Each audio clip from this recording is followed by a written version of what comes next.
Hello everyone. आज के इस वीडियो में हम कवर करेंगे concern and development emerging from social interaction.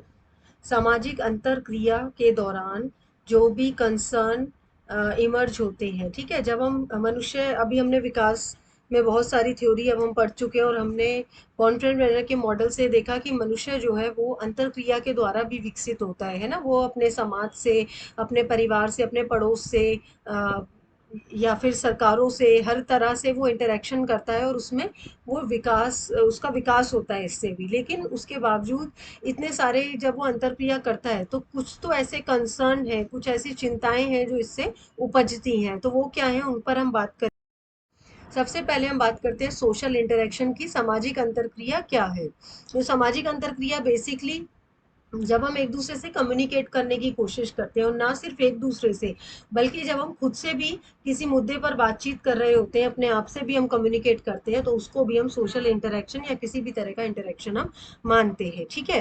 पहले आप देखिए, सबसे पहला इंटरेक्शन होता है व्यक्ति व्यक्ति के बीच। यानी कि एक व्यक्ति दूसरे व्यक्ति से जब बात कर रहा है तो वो अ, आपस में सोशल इंटरेक्शन कहलाता है। एक सिंगल व्यक्ति, दूसरा सिंगल व्यक्ति, दोनों आपस में बातचीत कर रहे हैं। दूसरा इंटरेक्शन होता है व्यक्ति और समूह के बीच। अब एक व्यक्ति है और मल्टीपल लोग हैं, ऑडियंस है उसकी पूरी, जब उनमें उनके बीच इंटरेक्शन हो रहा है तो वो सोशल इंटरेक्शन। सोशल मीडिया पे आपने बहुत सारे ऐसे वीडियो देखे होंगे कि एक व्यक्ति बोल रहा है और बाकी सारे उसको सुन रहे हैं और बीच बीच में उससे क्वेश्चनिंग कर रहे हैं। या क्लासरूम की अगर हम बात करें तो वो एक सोशल इंटरेक्शन काइंड ऑफ है, क्योंकि टीचर बोल रहा है और बाकी सारे बच्चे सुन रहे हैं और उससे बातचीत हो रही है आपस में। उसके बाद आता है समूह समूह के बीच। यानी कि आपस में जो ग्रुप ग्रुप का इंटरेक्शन होता है वो होता है, वो भी एक तरह का सोशल इंटरेक्शन। तो ये तीन सोशल इंटरेक्शन है। उसके बाद सामाजिक अंतरक्रिया के दो आधारभूत आधारभूत तत्व हैं। पहला है सामाजिक संपर्क, दूसरा है संचार। अब सामाजिक संपर्क की बात करें तो इसमें दो तरह के संपर्क आ जाते हैं, प्रत्यक्ष और अप्रत्यक्ष। प्रत्यक्ष संपर्क वो होता है जिसमें फेस टू फेस हम किसी के सामने बातचीत करते हैं, है ना। जैसे कि अगर आप अभी अपनी फैमिली में हैं, वहाँ पे किसी अपने पेरेंट्स से बात कर रहे हैं, तो वो एक प्रत्यक्ष संपर्क हो गया। लेकिन अप्रत्यक्ष संपर्क वो है जब हम किसी दूसरे साधनों के द्वारा हम किसी से बात करते हैं ना। जैसे कि मान लीजिए फोन पे किसी से बात कर रहे हैं, मेल पे किसी से बात कर रहे हैं, या अभी जैसे आप वीडियो देख रहे हैं तो मैं ये सपोज कर रही हूँ मैं आपसे बात कर रही हूँ। तो इस तरह का जो कम्युनिकेशन है या संपर्क है वो अप्रत्यक्ष संपर्क कहलाता है। दूसरा जो तत्व है वो है संचार का। संचार में दो तरह के चीजें हैं, पूर्ण और अपूर्ण। पूर्ण संचार वो होता है कि जो कहने वाला जो बात कह रहा है वो दूसरे तक उसी ढंग से पहुंच गई, है ना। जैसे मान लीजिए मैं ये वीडियो बना रही हूँ, मैं जिस तरीके से आपको समझाना चाहती हूँ आप ठीक उसी तरीके से अगर समझ गए तो वो हो गया पूर्ण संचार। लेकिन मैंने कुछ बोला और आप तक वो बात कन्वे नहीं हो पाई, आप ठीक तरह से नहीं समझ पाए कि मैडम क्या कहना चाहती हैं, तो वो अपूर्ण संचार होता है, जब हम अपनी बात को ठीक से दूसरों तक नहीं पहुंचा पाते। उसके बाद सामाजिक अंतरक्रिया के दो मुख्य सिद्धांत हमारे सामने आते हैं। एक आता है मीड का सिद्धांत और दूसरा आता है ब्लूमर का सिद्धांत। बहुत ज्यादा डिटेल की जरूरत नहीं है, थोड़ा थोड़ा समझ लीजिए, पढ़ लीजिए। मीड का सिद्धांत क्या कहता है? तो मीड ने स्व के आधार पर प्रतीकात्मक अंतरक्रिया को देखने का प्रयास किया है। तो एक तो इसका की पॉइंट है प्रतीकात्मक अंतरक्रिया। मीड का सिद्धांत को मुख्यतः प्रतीकात्मक अंतरक्रिया के नाम से जाना गया है। और उसमें वो कहते हैं कि यहाँ पर स्वयं, वो स्वयं की अवधारणा देते, सेल्फ, है ना। स्वयं का तात्पर्य व्यक्ति के अंदर पाए जाने वाले सृजनात्मक अवयवों से है जो लगातार क्रियाशील रहते हैं। हर एक व्यक्ति के अंदर जो भी इनोवेटिव एलिमेंट्स हैं, जो भी सृजनात्मक तत्व हैं, है ना, जो लगातार एक्टिव रहते हैं। हम हमेशा देखा होगा कुछ ना कुछ सोचते रहते हैं, किसी ना किसी मुद्दे पे कुछ ना कुछ अपनी राय बनाते रहते हैं। तो ये जो क्रियाशीलता है ये हमारा स्व है। एक स्व दूसरे स्व के साथ अंतरक्रिया करता है। अब उसने उन्होंने दो अवस्थाएं बताई है स्व की भी, और वो दोनों अंतरक्रिया करते हैं। पहला स्व है विशुद्ध रूप, जिसमें अपने मूलभूत आवेग होते हैं और जो मनमाने ढंग से क्रिया करते हैं। यानी पहला स्व जो है वो अपने आप में मग्न होने वाला, या अपने अंदर मतलब बहुत सारी बातें ऐसी होती हैं जो व्यक्ति खुद से ही अपने अंदर करता रहता है। तो एक स्व तो वो है जो अपने आप अंदर खुद से एक्टिव है और मनमाने ढंग से क्रिया कर रहा है। और दूसरा स्व में व्यक्ति दूसरों से सीख रहा है, बाहर इंटरेक्शन करके सीख रहा है, मूल्यों को, भूमिकाओं को, है ना, कोई भी वैल्यू सिस्टम को वो बाहर से इंटरेक्ट करके सीख रहा है। तो ये दो तरह के स्व हैं और ये दोनों स्व भी आपस में अंतर क्रिया करते हैं। उसके बाद दूसरा सिद्धांत आता है ब्लूमर का सिद्धांत। ब्लूमर मीड के ही शिष्य थे, और इन्होंने थोड़ा सा उस उनके मीड के सिद्धांत को थोड़ा सा ये आगे लेके गए। इन्होंने उनको एक तार्किक रूप में प्रस्तुत किया, उनके सिद्धांत को, उसका तर्क दिया, है ना। उन्होंने मनुष्य के अंतरक्रिया के व्यवहारवादी सिद्धांत को नकारा। उस समय तक क्या था कि लोगों का ये मानना था कि मनुष्य जो भी व्यवहार करता है वो किसी ना किसी अनुक्रिया के किसी प्रतिक्रिया के फलस्वरूप करता है। मान लीजिए कि अगर किसी बच्चे को कुछ याद कराना है, तो या तो हम उसे पनिशमेंट का डर दें या फिर उसे कोई इनाम का दें, वो तभी वो करेगा, वरना वो नहीं करेगा। तो उन्होंने कहा ऐसा नहीं है। उनका मानना था कि व्यवहारवादी सिद्धांतवेताओं ने जो उद्दीपन प्रतिक्रिया की अवधारणा का विकास मानवीय अंतरक्रिया को समझने में किया है, वह अपर्याप्त है। उनका मानना था कि व्यवहार में व्यक्ति ही निर्धारक तत्व है, यानी किसी व्यक्ति का व्यवहार कैसा हो वो खुद भी निर्धारण कर सकता है। अब यहाँ पे जो मीड का सिद्धांत था, जो स्वयं वाला, उन्होंने जो विशुद्ध स्वयं का सिद्धांत दिया, आप वहां से इसको जोड़ के देखिए कि अपने आप में व्यक्ति खुद से कुछ डिसीजन ले सकता है। जरूरी नहीं है वो किसी दूसरे से इन्फ्लुएंस हो या उसको कोई रिफ्लेक्ट मिले तभी वो रिस्पॉन्स करे, ऐसा नहीं है। ठीक है, उसका रिस्पॉन्स अपने आप अंदर से भी, अपने खुद की कैलकुलेशन करके, खुद अंदर से थॉट प्रोसेस चला के वो तब भी आ सकता है। तो ये ब्लूमर का सिद्धांत अंतरक्रिया के बारे में कहता है। ठीक है, अंतरक्रिया समझते हैं ना आप, इंटरेक्शन करना।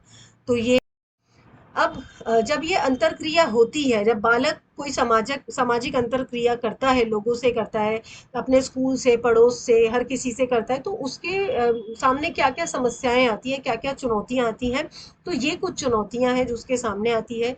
द्वंद्व, पूर्वाग्रह, रूढ़िवादी व्यवहार और बाल दुर्व्यवहार, इसके अलावा हिंसा भी है इसमें। तो ये सब समस्याएं बच्चों के सामने आती हैं। सबसे पहले बात करते हैं हम द्वंद की। तो इन पे ना कई बार छोटी छोटी टिप्पणियां आ जाती है, द्वंद पे आ जाती है, या आपकी हिंसा पे आ सकती है। तो छोटी छोटी टिप्पणियां आ सकती हैं, तो इसलिए इसको आप अच्छे से कर लीजिएगा। ठीक है, और बहुत आसान भी है, ज़्यादा से ज़्यादा एग्जाम्पल लिख कर आइए। द्वंद क्या होता है? द्वंद है कि जब हम आपस में कोई चीज़ों के बीच में कोऑर्डिनेशन नहीं कर पा रहे हैं। ठीक है, हम आपसी सहयोग, तालमेल नहीं बना पा रहे हैं, तो द्वंद की स्थिति होती है। ठीक है, जैसे मान लीजिए कि आपका एग्जाम है, तो आप सोच रहे हैं, लेकिन आपके मान लीजिए दो एग्जाम है, आपका एक जॉब के लिए एग्जाम है और आपका ग्रेजुएशन के लिए एग्जाम है। तो आप लोग सोच रहे हैं कि मैं कौन सा एग्जाम दूं। तो ऐसी स्थिति में ये द्वंद की स्थिति है, जहाँ पे आपके पास दो चॉइस है और आप ये समझ नहीं पा रहे हैं कि मैं कैसे बैलेंस बनाऊं। द्वंद्व मानव संबंधों में सतत रहने वाली एक प्रक्रिया है। जब व्यक्तियों के बीच सहयोग नहीं होता अथवा वे एक दूसरे के प्रति तटस्थ नहीं होते, तो द्वंद्व की स्थिति पैदा होती है। अब क्योंकि हम अंतरक्रिया की बात कर रहे हैं, तो जब हम आपसी इंटरेक्शन करते हैं, तो हमारे बीच कई बार आपसी सहमति नहीं बन पाती और तब द्वंद्व की स्थिति होती है। अब द्वंद्व पैदा करने वाली स्थितियां कौन सी हैं? प्रतिकूल वातावरण द्वारा प्रस्तुत बाह्य बाधाएं जो व्यक्ति को अपने लक्ष्य की प्राप्ति से रोकती है। नेगेटिव एनवायरनमेंट है, आसपास कुछ समझ नहीं आ रहा है, एक्सटर्नल रुकावटें आ रही हैं, तो ये सब हमारे अंदर द्वंद्व पैदा करती हैं। मनुष्य के परा अहम द्वारा प्रस्तुत आंतरिक बाधाएं जो कि उसकी अस्वीकार्य प्रवृत्तियों की उन्मुक्त अभिव्यक्ति को रोकती है। कई बार क्या होता है, हम किसी चीज को ना नहीं कर पाते, है ना। तो ऐसी स्थिति में हम द्वंद्व की स्थिति में फंस जाते हैं। कोई हमसे कुछ बोलता है और हम उसको ना नहीं बोल पाते, और फिर हम उस काम को करना भी नहीं चाहते लेकिन हम ना भी नहीं कर पा रहे, तो ऐसी स्थिति में भी द्वंद्व हो जाता है। तो ये अस्वीकार्य प्रवृत्तियों की उन्मुक्त अभिव्यक्ति रुक गई है ना, यानी हम ना नहीं कर पा रहे हैं। दो पारस्परिक विशिष्ट प्रवृत्तियों का एक साथ उत्प्रेरण, जहां पर एक व्यक्ति की संतुष्टि से डरे व्यक्ति के तत्कालिक संतोष में बाधा पड़ती है। और कई बार क्या होता है, दो जब लोग आपस में साथ में बैठे हैं, तो वो सोचते हैं दूसरे की, ये इसके साथ क्या क्या ये खुश है, क्या ये ठीक है, तो ऐसे में आपकी जो अपना संतोष है उस पर प्रभाव पड़ता है। तो वहां पे भी फिर आप द्वंद्व की स्थिति में जाते हैं। ठीक है, तो ये था द्वंद्व। उसके बाद पूर्वाग्रह की बात आती है। पूर्वाग्रह क्या होते हैं? पूर्वाग्रह होते हैं कि जब हम पहले से किसी अपने मन में किसी के प्रति कोई अवधारणा बना लेते हैं, है ना। जैसे मान लीजिए मैं किसी पर्टिकुलर धर्म के व्यक्ति से मिलके मैं सोचूं कि ये धर्म के लोग तो ऐसे होते हैं, और जबकि वो ऐसे हो भी ना, या किसी जाति के व्यक्ति के बारे में मैं कोई अपना पूर्वाग्रह बना लूं, या किसी जेंडर के प्रति मैं पूर्वाग्रह बना लूं कि थर्ड जेंडर के लोग तो ना, उनको कुछ नहीं आता, वो कुछ नहीं करते। अगर मैं इस तरह की सोच रखती हूँ, तो ये मेरा पूर्वाग्रह है। इसकी विशेषताएं क्या क्या है? ये विवेकहीन होता है, क्योंकि दिमाग इसके अंदर ऑब्वियसली नहीं लगा, आपने कुछ भी सोच लिया और कुछ भी आपके मन में थॉट बन गया। यह सीखा गया एक सामाजिक व्यवहार है। ज़रूरी नहीं है कि आप खुद से ही पूर्वाग्रह बनाए, आप समाज में बहुत सारी चीज़ें सीखते भी हैं, सामाजिक व्यवहार आपका वहाँ से भी आता है ना? कई बार आपकी अपनी फैमिली में कुछ पूर्वाग्रह होते हैं, वहाँ से आप सीखते हैं। कई बार आप किसी सोशल मीडिया से, आजकल तो आप देखेंगे तो सोशल मीडिया तो बहुत ज़्यादा आपको पूर्वाग्रह से सिखाएगा, है ना? बहुत सारी चीज़ें हम पूर्वाग्रह बना लेते हैं कि सोशल मीडिया पे कोई वीडियो देखा, वही सच मान लिया, तो ये भी करते हैं। पूर्वाग्रह में संवेग भी सम्मिलित होता है, हमारे इमोशंस, है ना? हमारे इमोशंस सम्मिलित है पूर्वाग्रह में, और इसका संबंध वास्तविकता से तो डेफिनेटली नहीं होता, क्योंकि पूर्वाग्रह हमारे अपना थॉट होता है, उसका कोई सिर पैर नहीं होता, उसका संबंध बिल्कुल वास्तविकता से नहीं होता। अब पूर्वाग्रह का विकास कैसे होता है? जाति, किसी पर्टिकुलर जाति के प्रति हम पूर्वाग्रह बना लेते हैं। सामाजिक संघर्ष, कई बार लड़ाई झगड़े हुए तो हमारे पूर्वाग्रह बन गए। जनसंचार माध्यम, जैसा मैंने अभी बताया, सोशल मीडिया, मास मीडिया, कोई भी खबर चला दी, कोई भी खबर दिखा दी, तो हमारे अंदर पूर्वाग्रह बन गए। सामाजिक सीखना, कई बार हम सोशल रूप से ऐसी चीज़ें सीखते हैं, है ना? जैसे अपने परिवारों से या किसी स्कूल में कई बार ऐसी चीज़ें सिखा दी जाती हैं, तो हमारा पूर्वाग्रह बनता है। असुरक्षा और चिंता से, सामान्यतः देखा गया है जहाँ पर जॉब सिक्योरिटी होती है, जहाँ पे लोग फाइनेंशियली ज़्यादा स्टेबल होते हैं, उनमें पूर्वाग्रह कम होते हैं, लेकिन जहाँ पर लोग इनसिक्योर फील करते हैं, वहाँ पर पूर्वाग्रह ज़्यादा होंगे। जहाँ पे जॉब सिक्योरिटी नहीं है, लोग पढ़े लिखे नहीं हैं, या फिर उनको इकोनॉमिकल इनसिक्योरिटी है, तो वहाँ पे ये पूर्वाग्रह ज़्यादा होते हैं। अब पूर्वाग्रह से कैसे निपटा जा सकता है? इसका पहला उपाय है अंतर समूह संपर्क से। जितना ज़्यादा हम दूसरे लोगों से इंटरेक्ट करेंगे, उतना हमारे पूर्वाग्रह दूर होंगे, है ना? जैसे मान लीजिए हम किसी पर्टिकुलर जाति के प्रति पूर्वाग्रह बना लेते हैं कि ये लोग ऐसे होते हैं, लेकिन हम उनसे मिलते हैं, हम जब इंटरेक्शन होता है तो हमें लगता है कि ये तो बिल्कुल वैसे नहीं है। तो ऐसा अक्सर हमारे साथ होता है कि हम कोई पूर्वाग्रह बनाते हैं, लेकिन जब हम उनसे बात करते हैं तो स्थिति कुछ और ही निकलती है। तो पहला तरीका है कि संपर्क बनाया जाए, अंतर क्रिया की जाए। दूसरा तरीका है शिक्षा। शिक्षा दी जाए, क्योंकि जहाँ पे लोग पढ़े लिखे नहीं होते, अंधविश्वास वहाँ पे बहुत ज़्यादा होता है। लेकिन शिक्षा इस तरह की होनी चाहिए जो पूर्वाग्रह मिटाने में मदद करे। कई बार शिक्षा के द्वारा ही पूर्वाग्रह बना दिए जाते हैं। कोई पर्टिकुलर स्कूल इस तरह की बातें अपने बच्चों को सिखाता है, तो वहाँ पर पूर्वाग्रह पैदा होते हैं। तो शिक्षा इस तरह की हो जो पूर्वाग्रह को दूर करने में मदद करे। उसके बाद तीसरा है पूर्वाग्रह विरोधी प्रचार। कई बार बहुत सारे पूर्वाग्रह हमें दूर करने पड़ते हैं, है ना? जैसे मान लीजिए लड़कियों के प्रति बहुत सारे पूर्वाग्रह हमारे समाज में थे कि लड़कियां काम नहीं कर सकती, लड़कियां ये नहीं कर सकती। तो धीरे धीरे सरकार ने इनके प्रति जागरूकता फैलाई, है ना? या और भी समय समय पर बहुत सारी चीजों के प्रति सरकार जागरूकता फैलाती है। तो इस तरह के पूर्वाग्रह विरोधी प्रचार करके भी पूर्वाग्रह से निपटा जा सकता है। आपने देखा होगा कई बार नुक्कड़ नाटक हो रहे होते हैं जगह जगह, कई बार इश्तिहार आते हैं, कई बार एडवर्टीजमेंट बनाई जाती है, ताकि ये पूर्वाग्रह से मुक्ति दिला सके लोगों को। उसके बाद असंगत भूमिका, कई बार पूर्वाग्रह दूर करने के लिए हमें क्या करना पड़ता है, किसी व्यक्ति को उस दूसरी भूमिका में जिसके प्रति पूर्वाग्रह है, वो भूमिका निभाने को कहा जाता है। ये नाटक वगैरह में बहुत यूज करते हैं। ठीक है? जैसे मान लीजिए कि कोई व्यक्ति किसी जाति से या किसी धर्म से चिढ़ता है, तो उस व्यक्ति को उस धर्म का व्यक्ति बना दीजिए, उसे रोल प्ले करने को कहिए कि आप इस धर्म का व्यक्ति बन जाइए, और फिर बाकी आसपास के लोग उसको उसी तरह से परेशान करें जैसे कि होता है समाज में। तो उसको रियलाइज होगा कि ये कितनी गलत बात है, या बाकी लोग जो मेरे को इस तरह से बोल रहे हैं, मैं भी कभी इस तरह से किसी को बोलता था। तो इस तरह जब अपोजिट भूमिका निभाई जाती है, जिस चीज के प्रति आपके पूर्वाग्रह होते हैं, जब आप उसकी भूमिका में आते हैं, तो वहां पे आप लोग फिर ये सोचते हैं कि ये गलत है, और ऐसे में पूर्वाग्रह से मुक्ति में सहायता मिलती है। ये मेथड बहुत यूज होता है स्कूल वगैरह में, या जब कोई वर्कशॉप कराई जाती है तो ये वाला मेथड बहुत यूज होता है पूर्वाग्रह से मुक्ति के लिए। जेंडर स्पेसिफिक वर्कशॉप्स होती हैं, या धर्म से रिलेटेड कोई भी इस तरह की वर्कशॉप्स होती है, तो वहाँ पे बहुत कराया जाता है। उसके बाद है सामाजिक विधान, यानी कि कई बार हमने देखा कि बहुत सारी चीजें हम अपने समाज से, अपने परिवारों से सीखते हैं, तो उनमें परिवर्तन लाने की कोशिश की जाए कि हमारे समाज में इन पूर्वाग्रहों को ही बदला। उसके बाद तीसरी चीज जो आती है अंतर क्रिया से, वो आती है रूढ़िवादी विचार। अब रूढ़िवादी विचार क्या है? ये एक ऐसी विचारधारा है जो पारंपरिक मान्यताओं का अनुकरण तार्किकता या वैज्ञानिकता के स्थान पर केवल आस्था या पूर्व धारणाओं के आधार पर करती है। हमारे घर में कुछ होता चला जा रहा है, हम उसको ब्लाइंडली फॉलो कर रहे हैं, हम कोई क्वेश्चन नहीं कर रहे, हमारा कोई तर्क लॉजिक नहीं लग रहा, कोई साइंटिफिक रीजन नहीं है उसका, बस हम उसको जस्ट फॉलो करे जा रहे हैं। तो ऐसी चीज होती है रूढ़िवादी विचार। ठीक है। कक्षा में रूढ़िवादी व्यवहार के प्रकार। नस्लीय रूढ़िवादिता। कई बार हम किसी पर्टिकुलर, जैसे मान लीजिए रंग के लोगों को हम खराब मान लेते हैं कि ये तो बेकार होगा, ये इंटेलिजेंट नहीं होगा, ये नालायक होगा। तो इस तरह की रूढ़िवादिता हमें कक्षा में देखने को मिलती है। जेंडर संबंधी रूढ़िवादिता की लड़की है तो मैथ्स वीक ही होगा, लड़का है तो बेंच यही उठाने का काम करेगा, या फिजिकल गेम्स वगैरह में यही अच्छा होगा। तो इस तरह के जब हम व्यवहार करते हैं तो वो जेंडर संबंधी व्यवहार होता है। उसके बाद सांस्कृतिक रूढ़िवादिता। संस्कृति में तो बहुत सारी चीजें आती हैं, चाहे वो हमारा धर्म है, जेंडर है, हमारा पहनावा है, हमारा खान पान है। जब इनको लेकर कोई किसी तरह की पर्टिकुलर सोच बना लेता है ना, कई बार हम समाज में मान लीजिए नॉन वेजिटेरियन को लेकर कुछ सोच बना लेते हैं, तो इस तरह की जो रूढ़िवादिता है वो सांस्कृतिक रूढ़िवादिता है। अब कक्षा में रूढ़िवादी व्यवहारों को कम करने के लिए क्या किया जाना चाहिए? सबसे पहले उन चिन्हों को हटा दें जो पूर्वाग्रह की भावना को बढ़ावा देते हैं। कई बार स्कूल में ही ऐसे साइन होते हैं जो पूर्वाग्रह को बढ़ाते हैं, तो उस चीजों को हटा दें। उन भौतिक संकेतों को हटा दें जो ये महसूस कराते हैं कि विद्यालय की स्थापना एक बहुसंख्यक समूह द्वारा की गई है।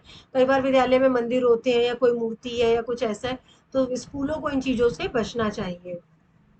यह संप्रेषित करे कि विविधता महत्वपूर्ण है तथा सामाजिक अंतरक्रिया के व्यापक अवसर उपलब्ध कराती है। विविधता की, डाइवर्सिटी इम्पोर्टेंट समझनी चाहिए, और ये हमें समझना चाहिए कि डाइवर्सिटी बड़ी ज़रूरी है। एक ही तरह के बच्चों को, एक ही तरह के जेंडर को, एक ही तरह के धर्म को प्रमोट नहीं किया जाना चाहिए। डाइवर्सिटी को अंतरक्रिया, सामाजिक अंतरक्रिया के अवसर, आपस में बच्चे एक दूसरे से बात करें, ऐसा हमें मौका उपलब्ध कराना चाहिए। कक्षा में आलोचनात्मक विविधता को स्थान देना चाहिए। कक्षा में एक दूसरे का क्रिटिकल एनालिसिस करें। सिर्फ तारीफें तारीफें नहीं करनी, अगर कोई चीज़ गलत लगती है तो उसको भी हम स्थान दें, उस पर बात करें, चर्चा करवाएं, उसके विभिन्न रूपों पर चर्चा करानी चाहिए।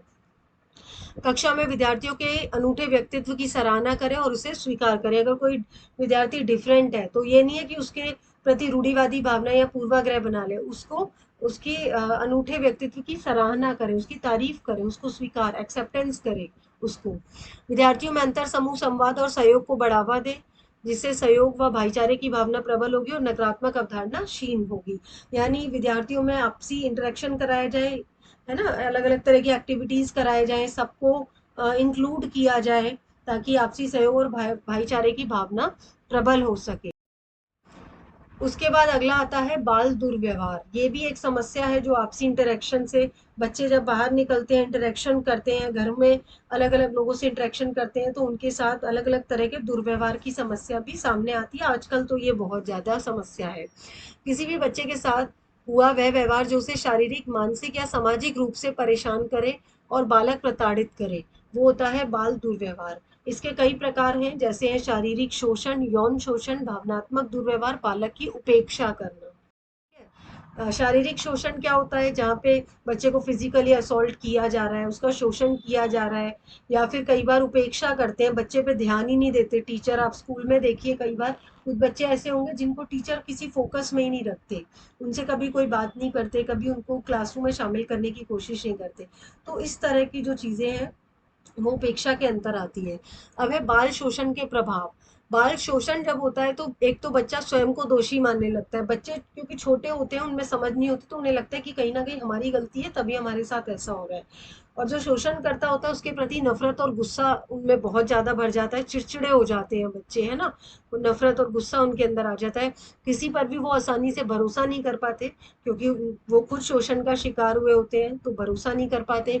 उदासीनता, तो ऐसे बच्चे उदासीन, बहुत उदास, बहुत ही चुपचाप रहने वाले, भ्रम में रहने वाले, और उनका आत्मसम्मान भी बहुत डाउन हो जाता है, सेल्फ रिस्पेक्ट बहुत कम हो जाती है। अपने साथ दुर्व्यवहार मानने से कई बार इनकार भी करते हैं, वो एक्सेप्ट ही नहीं करते इस चीज़ को कि हमारे साथ कुछ गलत हुआ है, क्योंकि वो डरते हैं। उनके अंदर वो डर की भावना कम, उनको लगता है कि अगर मैं बता भी दूंगी या दूंगा तो फिर क्या होगा, कुछ नहीं होगा, कुछ सही नहीं होगा, ये तो मेरे साथ हो ही रहा है गलत। तो ऐसे में वो कई बार एक्सेप्टेंस भी नहीं करते हैं। विद्यालय में सामंजस्य और संबंध स्थापित करने में वो समस्या का सामना करते हैं। ऐसे बच्चे दूसरों से कोप अप नहीं कर पाते, स्कूल में फिट नहीं हो पाते, तो परिणाम स्वरूप कई बार बच्चे स्कूल छोड़ भी देते हैं इस चक्कर में। तो ये समस्या है। इसके उपाय क्या है? उपाय ये है कि एक तो बच्चे को नशे की, इसका ये भी एक प्रभाव है कि बच्चे को नशे की लत भी लग जाती है। जब बाल शोषण होता है तो बच्चों को नशे की लत भी लग जाती है। तो सबसे पहला उपाय यही है कि बच्चे को शराब या नशे से दूर रखा जाए। दूसरा, अभिभावकों का मधुर भाषा में संवाद। जब पेरेंट्स बच्चों से बात करें वो हमेशा प्यार से बात करें, टीचर्स प्यार से बात करें, और जो भी नियम वो बच्चों के लिए बना रहे हैं वो खुद भी उन नियमों का पालन करें। ऐसा नहीं है कि बच्चों को तो कह दिया कि तुम्हें ये नहीं करना, वो नहीं करना। मान लीजिए बच्चों का नशा बुरी चीज़ है लेकिन खुद ही नशा कर रहे हैं, तो ये चीज़ गलत होगी, है ना। तो उन नियमों का खुद भी उन्हें पालन करना है, तब बच्चे थोड़ा सा कोप अप कर पाएंगे। उसके बाद हिंसा आती है। हिंसा में हिंसक सजा सहित शारीरिक, यौन, मनोवैज्ञानिक और भावनात्मक हिंसा हिंसा शामिल है। ठीक है, अब हिंसा भी कई तरह की होती है। शारीरिक हिंसा तो होती है, यौन हिंसा जहाँ पे यौन शोषण किया जाता है, मनोवैज्ञानिक हिंसा कई बार साइकोलॉजिकली बच्चों को परेशान किया जाता है ना, कुछ उनके साथ छेड़छाड़ होती है, उन्हें डराया धमकाया जाता है, और भावनात्मक हिंसा जहाँ पे बच्चों के इमोशंस के साथ खिलवाड़ किया जाता है, इस तरह की हिंसा होती है। यह घर के किसी सदस्य या अन्य संबंधियों या व्यक्तियों द्वारा की जाती है। इवन स्कूल में भी किसी स्टाफ के द्वारा या टीचर्स के द्वारा की जा सकती है। इसमें धमकी या हर प्रकार का अवांछित व्यवहार जिससे बच्चा डरा, सहमा या भय का अनुभव करता है, वह शामिल है। यौन हिंसा में जबरदस्ती या सहमति के बगैर संबंध स्थापित करना या प्रयास करना शामिल है। भावनात्मक हिंसा में धमकी देना, उपहास उड़ाना, भेदभावपूर्ण व्यवहार करना, शत्रुतापूर्ण क्रिया करना आदि शामिल है ना। तो यौन हिंसा में जहाँ पे जबरदस्ती संबंध बनाने की कोशिश की जाती है या बनाए जाते हैं, बच्चे की कोई सहमति नहीं ली जाती है। और भावनात्मक हिंसा में धमकी दी जा रही है, बच्चे का मजाक उड़ाया जाता है। कई बार क्या है, बाल काट दिए, कई बार कपड़े उतार दिए, कई बार कुछ भेदभावपूर्ण व्यवहार कर दिया, कई बार कुछ शत्रुतापूर्ण व्यवहार कर दिए। तो इस तरह की चीजें जो है ये सब हिंसा के अंतर्गत आती हैं। अब हिंसा के क्या क्या प्रभाव है? हिंसा के बहुत ही खतरनाक प्रभाव होते हैं। मस्तिष्क का विकास बाधित होता है, बच्चे का माइंड डेवलप नहीं हो पाता अगर उसके साथ हिंसा होती है। स्वास्थ्य जोखिम में वृद्धि होती है, उसका स्वास्थ्य अच्छा नहीं रहता। नशे का प्रयोग बच्चे करने लग जाते हैं। चिंता, अवसाद और मानसिक स्वास्थ्य, मेंटल हेल्थ की इश्यूज होने लगते हैं। डिप्रेशन में चले जाते हैं। शिक्षा से वंचित, कई बार एजुकेशन भी छोड़ देते हैं। HIV या अन्य संक्रमण हो जाता है। अकादमिक प्रदर्शन प्रभावित होता है और भविष्य के लिए वो उचित निर्णय नहीं ले पाते। तो ये कुछ प्रभाव है हिंसा के। तो वीडियो अच्छा लगा तो इसको सब्सक्राइब की लाइक कीजिए और चैनल को सब्सक्राइब कीजिए। Thank you so much. हाँ, एक स्लाइड इसमें और इंक्लूड होगी हिंसा के रोकथाम की। हिंसा के रोकथाम के लिए क्या किया जाना चाहिए? सबसे पहले जो भी कानून बने हैं उसका क्रियान्वयन किया जाए, उसको लागू किया जाए प्रॉपर। उसके बाद मानदंड और मूल्यों को बालक और बालिकाओं पे समान रूप से लागू किया जाए। किसी भी जेंडर के लिए जो भी स्टैंडर्ड बने हैं, जो भी मूल्य स्कूल में कुछ अगर फॉलो कराया जाए तो वो सबके साथ इक्वल होना चाहिए। ऐसा भेदभाव स्कूल में ही नहीं होना चाहिए। स्कूल में होगा तो वो बच्चों के लिए नेगेटिव इन्फ्लुएंस होता है। या घर में भी जो लड़का लड़की के साथ भेदभाव होता है वो नहीं होना चाहिए। सुरक्षित वातावरण प्रदान करें, चाहे वो स्कूल हो चाहे घर हो, बच्चे को एक अच्छा माहौल देना चाहिए। और शिक्षा के साथ जीवन कौशल शिक्षा प्रदान करनी चाहिए।